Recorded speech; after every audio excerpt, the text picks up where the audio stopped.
Kali ini Minet akan membahas drama Korea yang berjudul Bad Memory Eraser.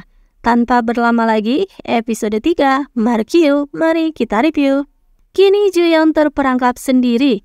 Ternyata peran cinta pertamanya berat. Karena cinta pertama Lee-gun jugalah yang sudah menyelamatkannya dari tenggelam dulu. Orang tua Lee-gun pun sungguh terkejut, juga senang. Lee-gun kini merasa bahagia setiap saat karena sudah bertemu dengan cinta pertamanya. Hatinya terbakar. Ia terus-menerus mengganggu Juyeon dengan pesona yang dimilikinya. Sementara itu, Lee Sin ada di kantor polisi, dimintai keterangan tentang kecelakaan Lee-gun. Dan begini cerita versi Lee Sin. Lee Sin mengikuti Lee-gun yang baru saja bertengkar dengan ibu sampai ke sebuah jembatan. Dan tiba-tiba kakaknya terjun ke sungai. Tanpa pikir panjang, Lee Sin pun menolong Lee-gun dan barulah menelpon bantuan. Namun entah mengapa Lee Sin tampak mencurigakan di sini. Presiden agensi pun tak lama datang dan meminta polisi untuk tutup mulut terkait masalah ini. Lalu ibu benar-benar melatih Lee Sin dengan keras dan diberikan jadwal yang ketat. Tak lama presiden agensi tiba. Ayah mencoba untuk bicara sebagai kepala keluarga, tapi ternyata malah diabaikan. Karena istrinya lah yang memegang kendali pada Lee Sin.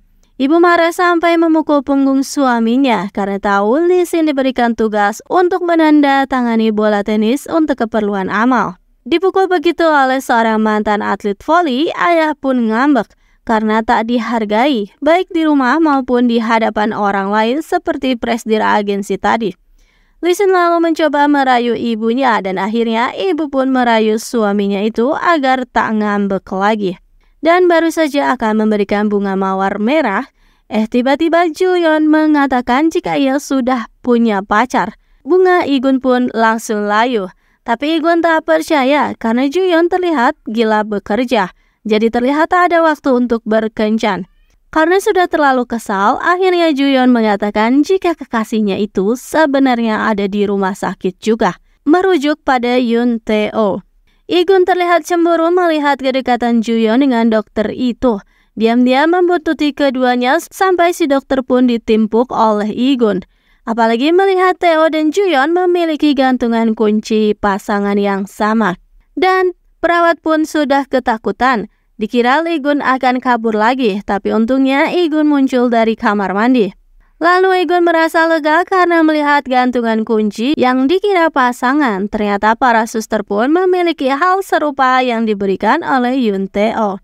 Padahal sebetulnya memang Igun tadi sempat pergi mendatangi tempatnya bekerja, agensi izin bernaung.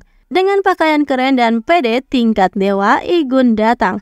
Meskipun keheranan dengan sikapnya itu, presiden lalu memberikan tugas jika Igun bisa membuat Cha Si-on menandatangani kontrak dengan agensi, maka pekerjaan Igun di perusahaan akan aman. Sementara itu, Juyeon diminta Pak Kepala untuk merahasiakan perihal efek samping Igun pada timnya yang lain, termasuk Yoon Tae-oh. Sambil keduanya mencari cara untuk menghilangkan efek samping itu. Lalu, Gukbong berjanji pada anak-anak jika ia akan membawakan izin ke hadapan mereka.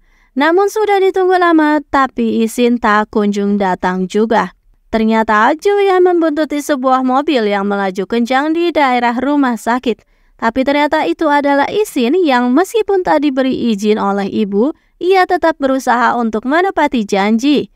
Namun karena buru-buru ia menjatuhkan bola tenis itu. Juyeon pun memarahinya karena hal itu berbahaya. Izin terburu-buru jadi meminta Juyeon untuk melemparkan. Dan saat menangkap, lah semua bola-bolanya malah terjatuh dari tas izin. Juyeon pun menahan bola-bola itu dengan tubuhnya. Juyeon menahan malu karena timnya termasuk Tae-oh melihat tingkahnya seperti itu. Setelahnya, Juyeon menggantikan Pak Kepala untuk sesi konseling yang ternyata Izin adalah pasien selanjutnya. Terlihat jelas Izin memiliki OCD yang parah. Dan karena jadwal konseling itu nyalah, Lee Sin benar-benar terlambat untuk datang menemui anak-anak kecil yang sudah menunggunya. Dan sebagai gantinya, Izin menaruh beberapa merchandise untuk dibagikan pada anak-anak. Gukbong yang tadinya kesal jadi tersenyum kembali. Sementara itu, Igun terpesona melihat Juyeon yang tertidur lelap di meja kerjanya.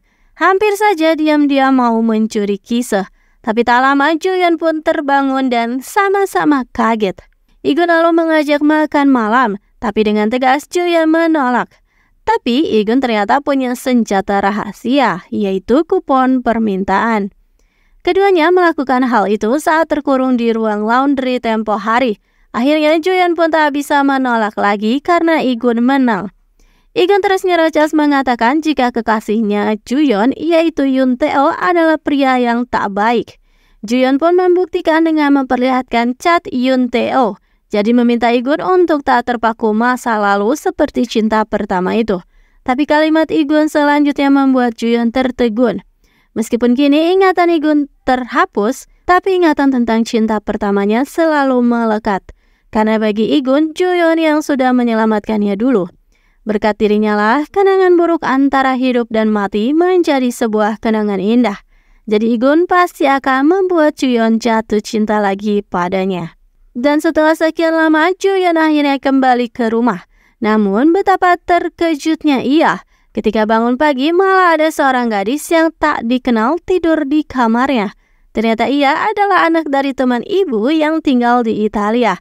Katanya akan tinggal di Korea selama 1 bulan.